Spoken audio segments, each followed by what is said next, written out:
अमृतुल classes में आप सभी का स्वागत है। टीजीटी पीजीटी से संबंधित जिसका सब्जेक्ट हिस्ट्री है, उससे रिलेटेड यह वीडियो काफ़ी महत्वपूर्ण है, क्योंकि इसमें वे सारे प्रश्न समाहित किए जाएंगे जो किसी न किसी एग्ज़ाम में, ऐसे एग्ज़ाम जो शिक्षक से रिलेटेड हों, उसमें पूछे गए हैं प्रीवियस ईयर में और भविष्य में पूछे जाने की जिनकी संभावना है, उन प्रश्नों को इनमें शामिल किया जाएगा। सबसे महत्वपूर्ण बात यह है कि इस एक वीडियो में केवल 30 प्रश्न रहेंगे, उनकी व्याख्या सहित उत्तर देने का मैं प्रयास करूँगा। तो उम्मीद है कि आप लोग इस वीडियो को पूरा देखेंगे और अपना प्यार बनाए रखेंगे, ताकि मैं और भी वीडियो लाता रहूं, मतलब पूरी हिस्ट्री जो जितना पूछा जा सकता है या जितना पूछा गया है, सारे प्रश्नों को कवर करूं। ठीक है, तो आइए शुरू करते हैं। आज यह मेरी पहली वीडियो है, उम्मीद है कि आप लोग इसे अपना प्यार ज़रूर देंगे। तो पहले प्रश्न पे हम लोग चलते हैं।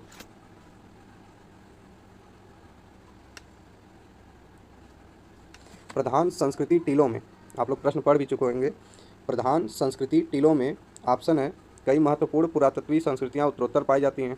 कई पुरातत्वीय संस्कृतियों का प्रदर्शन तो है, पर उनमें से केवल एक संस्कृति प्रधान होती है। केवल एक महत्वपूर्ण संस्कृति पाई जाती है। केवल एक प्रमुख धार्मिक स्मारक का होना अनिवार्य है। तो यह इसमें आपके हिसाब से क्या आंसर होना चाहिए, ज़रूर सोचिए और अपने मन में ही जवाब देने का प्रयास करिए।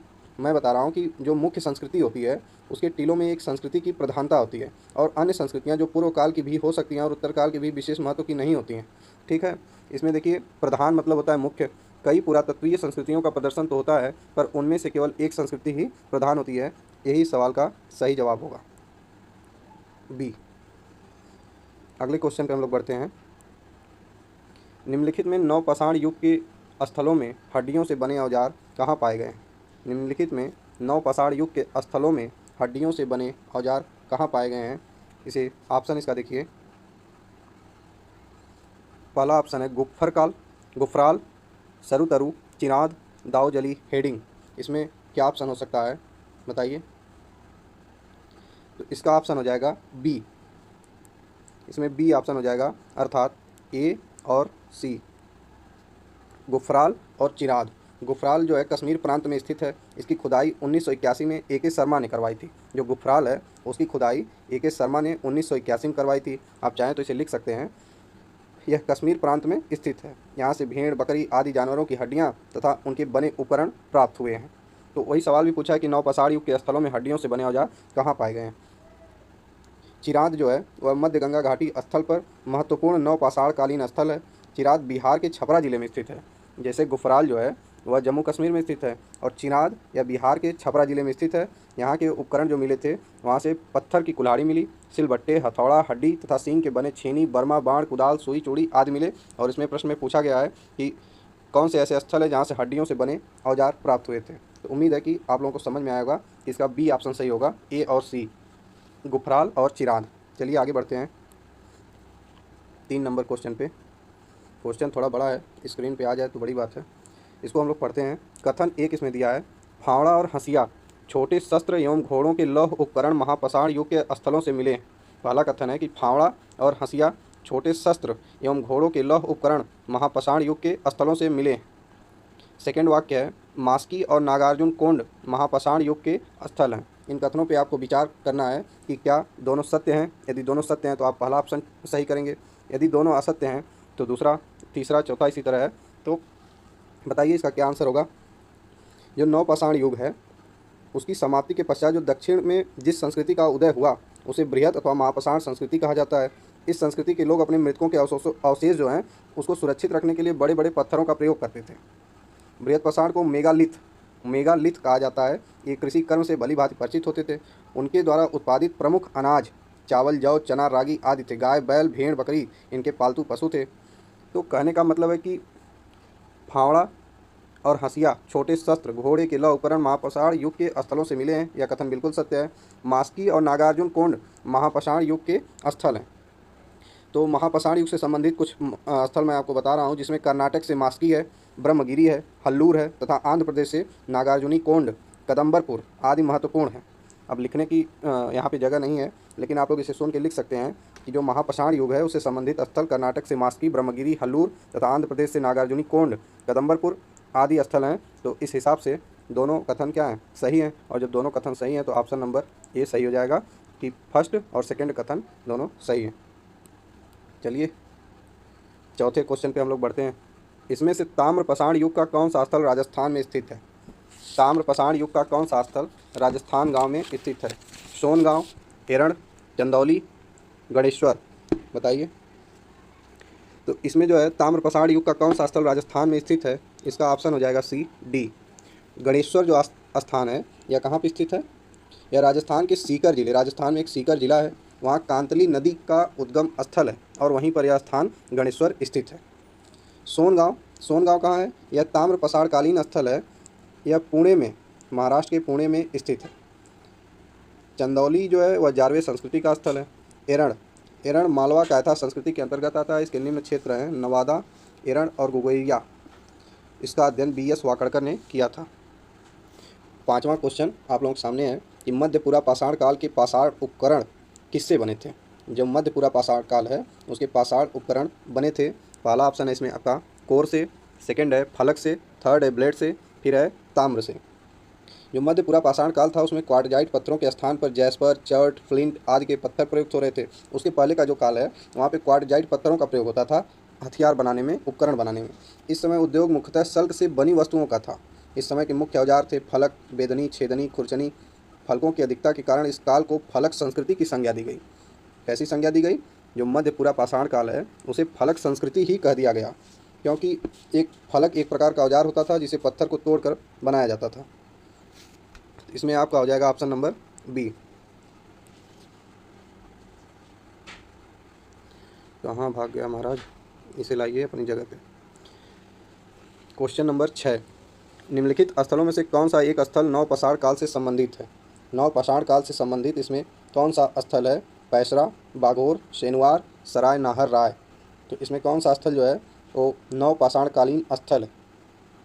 इसका ऑप्शन हो जाएगा छठवें का सी, शेनवार। शेनवार किस में आता है? नवपाषाण कालीन स्थल। शेनवार जो है उत्तरी भारत के बिहार में, बिहार जो भारत का उत्तरी क्षेत्र बिहार है उसमें शेनवार एक स्थल है जो नवपाषाण काल में इसका अध्ययन या इसकी खोज की गई थी। सातवां क्वेश्चन, भीमबेटका में किस काल से पाषाण चित्रों का बनना प्रारंभ हुआ था? भीमबेटका में किस काल से पाषाण चित्रों का बनना प्रारंभ हुआ था, बताइए। पहला ऑप्शन है मध्य पाषाण से, फिर है मध्यपुरा पाषाण से, ताम्रपाषाण और नवपाषाण। ये भीमबेटका में किस काल से पाषाण चित्रों का बनना प्रारंभ हुआ था? तो जो मध्यपाषाण युग है उसका आरंभ 9000 ईस्वी के आसपास हुआ था। भारत में मध्यपाषाण काल के विषय में जानकारी सर्वप्रथम 1867 ईस्वी में हुई। GCL कार्लाइल ने विंध्य क्षेत्र से लघु पाषाण उपकरण खोजे। इसके पुरास्थल राजस्थान, गुजरात, उत्तर प्रदेश, पश्चिम बंगाल, महाराष्ट्र, आंध्र प्रदेश, कर्नाटक एवं मध्य प्रदेश से प्राप्त हुए थे। मध्य प्रदेश में पंचमढ़ी के निकट मध्यपाषाण युग के 2 शैलाश्रय मिले जिनका नाम जम्बू द्वीप और डोरोथी द्वीप है। मध्य प्रदेश के भीमबेटका से प्राप्त पाषाण चित्र एवं शैल चित्र मध्यपाषाण युग के 2 तक है। तो आप लोगों को निश्चित ही समझ में आ गया होगा कि भीमबेटका में किस काल से पाषाण चित्रों का बनना प्रारंभ हुआ था। उसका ऑप्शन हो जाएगा ए नंबर। देखिए यदि व्याख्या ज़्यादा लग रही हो तो कमेंट बॉक्स में जरूर बताइएगा कि ज़्यादा व्याख्या की जरूरत नहीं है, तो फिर मैं सीधे आंसर ही बताऊंगा। लेकिन यदि यह तरीका आप लोगों को पसंद आए तो इसके बारे में भी बात जरूर करिएगा कमेंट बॉक्स में, और लाइक और शेयर दबा के करिएगा ताकि ज़्यादा से ज़्यादा लोगों के पास पहुँच सके और मेरा जो है हौसला बना रहे। निम्न पुरास्थलों में कौन सा महाराष्ट्र में नहीं स्थित है? आठवां क्वेश्चन आप लोगों के सामने है कि जो निम्नलिखित पुरास्थल हैं वह महाराष्ट्र में कौन सा नहीं स्थित है। इसका मतलब जो भी आंसर होगा उसके अलावा जो 3 हैं वो सारे महाराष्ट्र में ही स्थित होंगे। माहेश्वर जो है मध्य प्रदेश, माहेश्वर कहाँ है? मध्य प्रदेश में है। मध्य प्रदेश में आप लोग एक जिला जानते होंगे खारगौन, खारगौन जिला जो है उसी में यह माहेश्वर स्थित है। कहाँ पे? मध्य प्रदेश के खारगौन में। यह नर्मदा नदी के तट पर स्थित है। माहेश्वर को महिष्मती नाम से भी जाना जाता है। प्राचीन समय में यह शहर होलकर राज्य की राजधानी था। माहेश्वर का हिंदू धार्मिक ग्रंथों रामायण और महाभारत में भी उल्लेख मिलता है। अब उम्मीद है कि आप लोग आंसर समझ गए होंगे कि माहेश्वर ही इसका जवाब होगा। अगले क्वेश्चन पर हम लोग बढ़ते हैं। निम्नलिखित में से किसने उत्तर प्रदेश में प्रथम नवपाषाण उपकरण प्राप्त किया था? नवा प्रश्न है, निम्नलिखित में से किसने उत्तर प्रदेश में प्रथम नवपाषाण उपकरण प्राप्त किया था? GR Sharma, Mortimer wheeler, Robert foot, ले मसूरिये। इसका सही जवाब क्या होगा? कि नवपाषाण या नियोलिथिक काल इसको भी कहते हैं। नवपाषाण हिंदी है, नियोलिथिक इसका इंग्लिश शब्द है। शब्द का प्रयोग सबसे पहले जॉन लुबाक ने किया था। एक्चुअली ये प्रश्न में पूछा है कि उपकरण किसने प्राप्त किया था, लेकिन जो नवपाषाण उपकरण है या जो नवपाषाण काल है या नवपाषाण शब्द सबसे पहले जॉन लुबाक ने 1865 में अपनी पुस्तक प्री हिस्टोरिक टाइम्स में इस शब्द का प्रयोग किया था। भारत में इसकी शुरुआत 7000 ईसा पूर्व में हुई। सर्वप्रथम 1860 ईस्वी में ले मेसूरिये ने इस काल का प्रथम प्रस्तर उपकरण उत्तर प्रदेश की टॉन्स नदी की घाटी से प्राप्त किया था।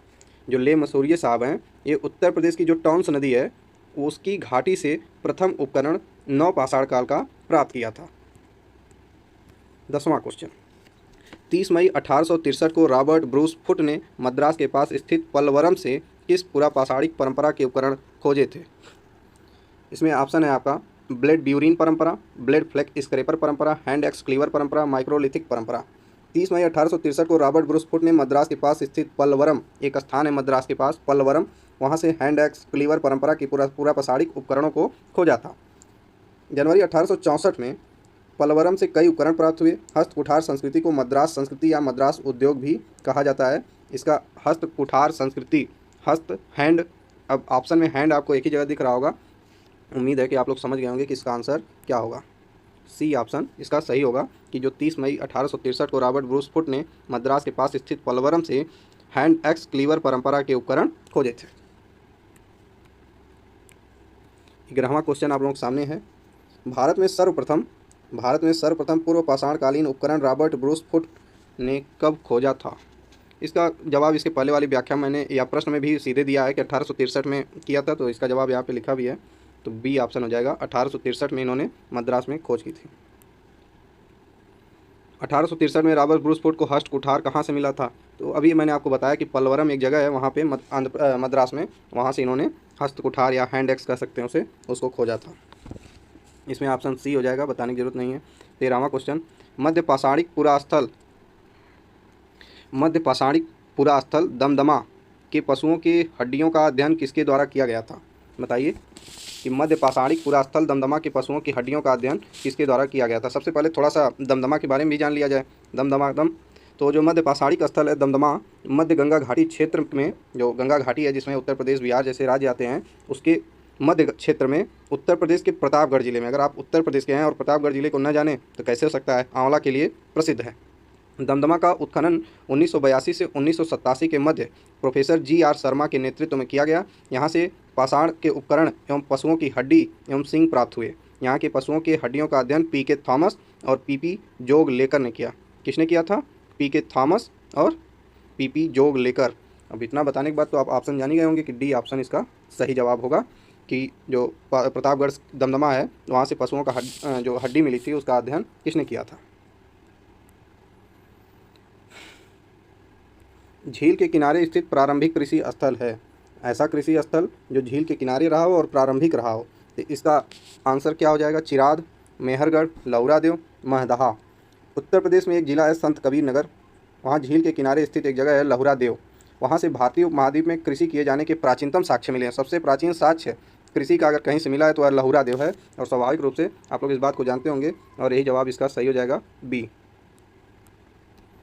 निम्नलिखित में से कौन से दो उत्खनित अशूलियन स्थल हैं? इसमें कौन है दोनों, बताइए। चिरकी निवासा, चिराद, बाघोर, होशंगी। इसमें ऑप्शन नंबर आपका हो जाएगा सी, सही हो जाएगा। सी ऑप्शन 1 और 4, चिरकी निवासा और होशंगी। चिरकी निवासा और होशंगी उत्खनित एशोलियन स्थल हैं। एशोलियन उपकरणों में हैंड एक्स जो हस्त करके है, क्लीवर, स्क्रीपर आदि आते हैं। एशोलियन उपकरण में कौन कौन से आते हैं? उसमें आपका हैंड एक्स आ जाएगा, क्लीवर आ जाएगा, स्क्रेपर आ जाएगा, जो ज़्यादातर दक्षिण भारत और दक्कन के क्षेत्रों में पाए गए। महाराष्ट्र में स्थित चिरकी निवासा नामक स्थल से निम्न पुरापाषाण काल की प्राचीनतम तिथि ज्ञात हुई है, और कर्नाटक में स्थित होशंगी के तट से औजार निर्माण केंद्र के स्थल मिले हैं। तो चिरकी निवासा आपका महाराष्ट्र में हो जाएगा और होशंगी कर्नाटक में हो जाएगा। अगले प्रश्न पे बढ़ते हैं। देखिए, वीडियो को लाइक ज़रूर करिएगा, क्योंकि कठिन परिश्रम से आपके लिए इसे बनाया जा रहा है, तो कृपया लाइक और शेयर ज़रूर करिएगा ताकि मेरा हौसला बना रहे। 17वां क्वेश्चन आप लोगों के सामने है। निम्नलिखित में से किस संस्कृति में मृतक के निचले पैर को दफनाने से पूर्व काट दिया जाता था? लीजिए, एक और विधि है दफनाने की, जिसमें दफनाने से पूर्व पैर को ही काट दिया जाता था। इसका ऑप्शन हो जाएगा ए नंबर, सही हो जाएगा। जारवे संस्कृति में ऐसा किया जाता था कि दफनाने से पूर्व पैर को क्या कर दिया जाता था? काट दिया जाता था। जारवे संस्कृति का विस्तार पश्चिमी महाराष्ट्र में था। जो जारवे संस्कृति है, इसका विस्तार कहाँ था? पश्चिमी महाराष्ट्र में। दाइमाबाद, जारवे, नेवासा, इनाम गांव, चंदौली, बहाल, प्रकाश आदि प्रमुख जारवे संस्कृति के स्थल हैं। जारवे संस्कृति ग्रामीण संस्कृति थी। लेकिन इसकी कई बस्तियां जैसे दायमाबाद, इनाम गांव नगरीय अवस्था तक पहुंच गई थी। थोड़ी सी जानकारी है, बाकी प्रश्न यही है कि किस संस्कृति में पैर को काटा जाता था। निम्नलिखित मानव समूह में कौन एक सबसे बुद्धिमान प्रकार का है? बताइए, सबसे बुद्धिमान कौन है? होमो हैबिलस, होमो इरेक्टस, होमो इरगास्टर, होमो निएंडरथैलेसिस।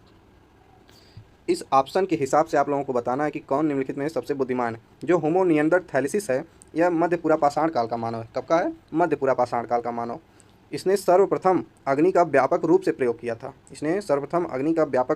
किया था तथा मृतकों का अंतिम संस्कार करने वाला प्रथम मानव यही था। जो कोई मृतक हो जाता था तो उसका प्रथम बार अगर किसी ने अंतिम संस्कार किया हो तो यह यही मानव था, होमो निएंडरथैलेसिस। इसने मानव के तन ढकने के लिए चमड़े से बने कपड़ों के प्रयोग शुरू किए थे। तो अब जब इसने इतना सब कुछ कर दिया तो इसको थोड़ा सम्मान दे दिया जाए और इसे सबसे बुद्धिमान घोषित कर दिया जाए। चलिए आगे बढ़ते हैं। मुच्छतल चिंतामणि गवि एक पुरातात्विक गुफा स्थल का संबंध निम्न में से किससे है? मुच्छतल चिंतामणि गवि एक पुरातात्विक गुफा स्थल है, इसका संबंध निम्न में से किससे है? इसका ऑप्शन नंबर हो जाएगा सी, उच्च पुरापाषाण कालीन संस्कृति से इसका संबंध है। निम्नलिखित पुरापाषाणिक स्थलों को तिथि क्रमानुसार व्यवस्थित करिए। व्यवस्थित। ज्वालारामपुर, अतिपरक्कम मतलब अतिरंबक्कम, या तमिलनाडु में आस्कुलाड़ी मिली थी, ईशामपुर, जलालपुर और दीना। तो इसमें आपका सबसे पहले आएगा सेकेंड नंबर अतिरंबक्कम, फिर उसके बाद आएगा थर्ड नंबर ईशामपुर, फिर आएगा आपका जलालपुर और उसके बाद आएगा ज्वालापुरम 9। तो इस हिसाब से इसका बी नंबर सही हो जाएगा। अतिरंबक्कम जो है वह तमिलनाडु का सबसे प्रसिद्ध और समृद्ध पुरापाषाणिक स्थल है, जिसकी खोज 1863 में किंग द्वारा की गई। इसी तरह कर्नाटक में स्थित ईशामपुर पुरापाषाण कालीन औजार बनाने का अत्यंत महत्वपूर्ण केंद्र था। ज्वालापुरम आंध्र प्रदेश के कुर्नूल जिले में स्थित एक महत्वपूर्ण पुरापाषाणिक स्थल है और जलालपुर और दीना पाकिस्तान के रिवात घाटी में स्थित पुरापाषाणिक स्थल है। चारों के स्थान आप लोगों के क्लियर हो गए होंगे। चलिए आगे बढ़ते हैं। 21 नंबर सवाल, निम्नलिखित में से कौन नवपाषाण स्थलों की तिथि 6 सहस्त्राब्दी ईसा पूर्व है? बताइए अपने मन में, तो एक बार इसका जवाब जरूर दिया करिए। तो इसका जवाब हो जाएगा बी, कोलीडवा और टोकवा। इनकी जो तिथि है वह 6 सहस्त्राब्दी ईसा पूर्व है। बेलन घाटी में स्थित कोलीडवा और टोकवा नवपाषाणिक स्थलों की तिथि 6000 ईसा पूर्व है। कोलीडवा के नवपाषाणिक स्थल से धान की खेती के साक्ष्य तथा जली हुई धान की बालियां प्राप्त हुई हैं। यहाँ के लोग चावल की जंगली तथा कृत्रिम प्रजाति दोनों से परिचित थे, जो 6000 ईसा पूर्व के साक्ष्य है। मिर्जापुर में बेलन और अदवा नदी के संगम पर स्थित टोकवा स्थल से भी 6000 ईसा पूर्व के कृषि के साक्ष्य मिले हैं, इसीलिए ऑप्शन नंबर बी सही जवाब है। निम्नलिखित में से कौन सा मानव प्रकार निम्न पुरापाषाण संस्कृति से जुड़ा हुआ है? निम्नलिखित में से कौन सा मानव प्रकार निम्न पुरापाषाण संस्कृति से जुड़ा हुआ है? यह सवाल विवाद में भी गया था, क्योंकि इस सवाल के 2 जवाब होंगे, ए और बी। अगले क्वेश्चन पर बढ़ते हैं। मध्यपाषाणकालीन उपकरणों के निर्माण में निम्न तकनीकों में कौन सी पद्धति प्रयोग में नहीं लाई जाती थी? मध्यपाषाणकालीन उपकरणों के निर्माण में निम्न में तकनीक में कौन सी पद्धति प्रयोग में नहीं लाई जाती थी? दबाव तकनीकी, घात प्रतिघात तकनीकी, फ्लोटिंग तकनीकी, घर्षण तकनीकी। जो मध्यपाषाणकालीन उपकरण थे उनके निर्माण में फ्लोटिंग तकनीकी, घात प्रतिघात तकनीकी, दबाव तकनीकी का प्रयोग किया जाता था, लेकिन घर्षण तकनीकी का प्रयोग नहीं किया जाता था। जो मध्यपाषाण काल के उपकरण है वह पुरापाषाण काल की तुलना में छोटे होने के कारण लघुपाषाण उपकरण कहे जाते हैं। इन औजारों का निर्माण सामान्य रूप से समांतर फलक वाले छोटे ब्लेडों पर क्वार्टजाइट, चर्ट, चैल्सिडोनी, जैस्पर, अगेट जैसे पत्थरों से किया जाता था। डी ऑप्शन छोड़ के बाकी तकनीक का प्रयोग वहाँ पर होता था। इसमें ऑप्शन हो जाएगा आपका डी। वीडियो आप लोगों को कैसी लगी जरूर कमेंट बॉक्स में बताइएगा। 24 नंबर क्वेश्चन आप लोगों के सामने है कि भारतीय पुरातत्व सर्वेक्षण विभाग किस वर्ष में अस्थायी विभाग बना? जो भारतीय पुरातत्व सर्वेक्षण विभाग है इसकी स्थापना किसके समय में हुई थी? इसकी स्थापना 1861 में जो कैनिंग है उनके समय हुई थी, और भारतीय पुरातत्व सर्वेक्षण विभाग को 1906 में अस्थायी बनाया गया। कब बनाया गया? 1906 में बनाया गया, और इसकी स्थापना लिख लीजिए 1861 में। 1861 में इसकी स्थापना हुई थी और 1906 में, देखिए कैनिंग के समय इस विभाग को बनाया गया था, और 1906 में कर्जन रहे होंगे। बंगाल विभाजन 1905 में हुआ था कर्जन के समय, तो उस समय कर्जन ने ही इस विभाग को अस्थायी बना दिया था। दयाराम साहनी प्रथम भारतीय थे जो 1931 में भारतीय पुरातत्व विभाग के महानिदेशक नियुक्त हुए थे। समझ रहे हैं? भारतीय पुरातत्व विभाग के पहले भारतीय महानिदेशक कौन थे? तो उसका जवाब हो जाएगा दयाराम साहनी। शायद आप लोग समझ पा रहे होंगे। और यह कब बने थे अध्यक्ष? 1931 में। 1871 में जनरल कनिंघम को भारतीय पुरातत्व सर्वेक्षण विभाग का प्रथम महानिदेशक नियुक्त किया गया था। चलिए इसके बारे में अच्छी बातें हैं, कुछ जान लीजिए कि 1861 में इसकी स्थापना हुई थी। इसकी स्थापना कब हुई थी? 1861 में। 1861 में स्थापना हुई। 1871 में यानी 10 साल बाद पहले इसके जो महानिदेशक हैं कौन हुए? कनिंघम हुए। कनिंघम पहले महानिदेशक इसके कनिंघम हुए। कनिंघम मूलतः मुद्रा शास्त्री थे। उन्हें भारतीय पुरातत्व का जनक कहा जाता है। अगर यह प्रश्न पूछे कि भारतीय पुरातत्व का जनक किसे कहा जाता है तो आप लोग कनिंघम को बताइएगा, कैनिंग को नहीं। और पहले महानिदेशक कनिंघम थे और पहले भारतीय महानिदेशक 1931 में दयाराम साहनी, जिन्होंने 1921 में खोज की थी हड़प्पा संस्कृति की, उनको 1931 में भारतीय पुरातत्व विभाग का महानिदेशक, प्रथम भारतीय महानिदेशक इन्हें बनाया गया था। जॉन मार्शल के बाद भारतीय पुरातत्व सर्वेक्षण का महानिदेशक किसे बनाया गया? जॉन मार्शल के बाद भारतीय पुरातत्व सर्वेक्षण विभाग का महानिदेशक किसे बनाया गया था? तो जो जॉन मार्शल महोदय हैं, इनका कार्यकाल कब से कब तक है बताइए? इनका कार्यकाल 1902 से लेके और 1928 तक है। और 1931 में दयाराम साहनी हो गए, अर्थात 1928 से 1931 के बीच जो निदेशक हैं उनके बारे में पूछा जा रहा है। तो इसका ऑप्शन हो जाएगा एच, ए ऑप्शन एच, हरग्रिप्स। हरग्रिप्स जो है 28 से 31 तक भारतीय पुरातत्व विभाग के या भारतीय पुरातत्व सर्वेक्षण के महानिदेशक का कार्यभार इन्होंने संभाला था। 26 नंबर क्वेश्चन, निम्नलिखित में कौन पोटेशियम आर्गन तिथिकरण के लिए उपयुक्त है? इसका आंसर हो जाएगा बेसाल्ट। अगला क्वेश्चन, मार्टिमर व्हीलर ने किस उत्खनन विधि की तुलना एक रेलगाड़ी की समय सारणी से की है जिसकी गाड़ी का कोई पता नहीं है? मार्टिमर व्हीलर ने किस उत्खनन विधि की तुलना एक रेलगाड़ी की समय से की है जिसकी गाड़ी का कोई पता नहीं है? इसका जवाब हो जाएगा ए, उन्होंने इसकी तुलना ऐसी रेलगाड़ी से की है जिसका कोई पता ही नहीं है। बढ़िया किए। चलिए आगे, निम्नलिखित सभ्यताओं में से कौन सी सभ्यता प्रथमतः ब्लैक एंड रेड वेयर संस्कृति के नाम से निम्नलिखित सभ्यताओं में कौन सी सभ्यता प्रथमतः ब्लैक एंड रेड वेयर संस्कृति के नाम से जानी जाती है? जो आहड़ सभ्यता है वह प्रारंभिक रूप से प्रस्तर युगीन मानव वहाँ पे निवास करता था। प्राचीन शिलालेखों में आहड़ का पुराना नाम ताम्रवती, आहड़ का जो पुराना नाम है वह ताम्रवती अंकित है। यहाँ के लोग लाल, भूरे और काले मिट्टी के बर्तन काम में लेते थे जिन्हें उल्टी तपाई शैली में पकाया जाता था। मकान पक्की ईंटों के होते थे। अब इतना सब कुछ आप जान गए हैं तो इस सभ्यता को दूसरे शब्दों में ब्लैक एंड रेड वेयर संस्कृति के नाम से भी जाना जाता है। इसका जवाब हो जाएगा आपका आहड़, 28 में सी। मानव जीवन में किस पाषाण युग को क्रांति का काल कहा गया बताइए? तो आप लोग सभी लोग जानते हैं कि नवपाषाण युग को क्रांति का काल कहा गया। नवपाषाण क्रांति विश्व मानव की पहली क्रांति थी। इसमें मनुष्य ने कृषि करना तथा कृषि कर्म के लिए पशुपालन एवं पशुचारण करना सीखा। उसने पत्थर से और तेज हथियार बनाए, इसके लिए नहीं, लेकिन जो उसने कृषि करना सीखा अर्थात वह एक जगह पर अस्थायी होना शुरू किया था। मानव नदी पर बांध बनाकर सिंचाई व्यवस्था द्वारा सुचारू रूप से खेती करने लगा। ताम्र एवं कांस्य को गलाकर औजार बनाने लगा। व्यापार केंद्र के रूप में नगर का निर्माण किया। तो इन्हीं सब कारणों से जो नवपाषाण काल है उसे क्रांति का काल कहा जाता है। इसका बी ऑप्शन सही हो जाएगा। आगे बढ़ते हैं। पत्थर उपकरण तकनीक ऑस्ट्रेलियन किस वनमानुष प्रजाति द्वारा विकसित की गई? इसका ऑप्शन सी सही हो जाएगा, होमो इरेक्टस। जो होमो इरेक्टस हैं के औजारों में विविधता के साथ साथ काफ़ी परिष्कार दिखता है। वे दुधारी, हैंड एक्स तथा तेज धार वाले काटने के औजार वाली संस्कृति के प्रणेता कहे जा सकते हैं। इनको, इस मानव को ऑस्ट्रेलियन तकनीक का मानव कहा जाता है। And this is last question. प्रसिद्ध मध्य पाषाणकालीन स्थल बागोर किस नदी के तट पर स्थित है बताइए? जो पाषाणकालीन प्रमुख स्थल है बागोर, वो किस नदी के तट पर स्थित है? इसका ऑप्शन नंबर हो जाएगा सी, सी नहीं डी हो जाएगा, कोठारी। राजस्थान का सबसे प्रसिद्ध स्थल भीलवाड़ा जिले का बागोर स्थल है। भीलवाड़ा जिले में यह पड़ता है। राजस्थान राज्य के भीलवाड़ा जिले में बागोर पड़ता है और यह कोठारी नदी के तट पर स्थित है। तो उम्मीद है कि आप लोगों को ये 30 प्रश्न उपयोगी लगे होंगे। और थोड़ा सा एक्सप्लेनेशन में पहला वीडियो है तो हो सकता है थोड़ा बहुत दिक्कत आप लोगों को लगे, लेकिन अगर आप लोग साथ देंगे, अपना विश्वास बनाए रखेंगे तो धीरे धीरे बेहतरीन प्रश्नों के साथ मैं आप लोगों के समक्ष उपस्थित होता रहूँगा। और आप लोगों का जो एग्ज़ाम है उसकी बेहतर तैयारी हो सके उसमें यह वीडियो निश्चित रूप से सहायक होगी। वीडियो कैसी लगी ज़रूर बताइएगा और चैनल को ज़्यादा से ज़्यादा शेयर करिए ताकि दोनों पक्ष का लाभ हो सके। ठीक, इसके साथ बहुत बहुत धन्यवाद। जय हिंद, जय भारत।